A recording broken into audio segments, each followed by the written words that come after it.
হিমালয়ের দেশ নেপাল, যেখানে হাজারো বছরের ইতিহাস, সংস্কৃতি আর পাহাড়ি সৌন্দর্যের মিলন ঘটে।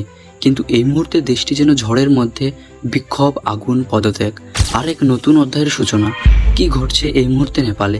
কেন হঠাৎ করে উত্তাল হলো এই ছোট্ট দেশটি, এবং কিভাবে তারা পেল প্রথম নারী প্রধানমন্ত্রীকে?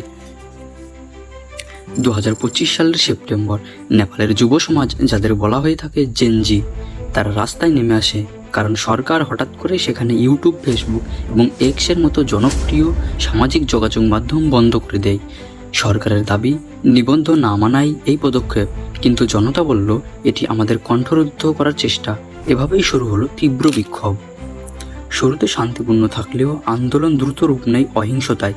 পার্লামেন্ট ভবন, মন্ত্রীদের বাসভবন, এমনকি সরকারি অফিসেও আগুন ধরিয়ে দেওয়া হয়। পুলিশের সঙ্গে জনতার সংঘর্ষ, নিহত হয় অন্তত 50 জন। রাজধানী কাঠমান্ডু রূপ নেয় এক যুদ্ধক্ষেত্রে। এই অস্থিরতার দায় এসে পড়ে তৎকালীন প্রধানমন্ত্রী কেপি শর্মা আলীর ওপর। বিক্ষোভকারীরা তাকে স্বৈরাচার বলতে শুরু করে, আর আন্তর্জাতিক চাপও বাড়তে থাকে। অবশেষে জনগণের রোষ আর অহিংসতার মুখে কেপি শর্মা আলী পদত্যাগ করতে বাধ্য হন। কেপি শর্মা আলীর পর দেশ পায় এক নতুন মুখ, সুশীলা কার্কি, নেপালের সাবেক প্রধান বিচারপতি, যিনি আগে থেকেই কঠোর ও নিরপেক্ষ হিসেবে পরিচিত।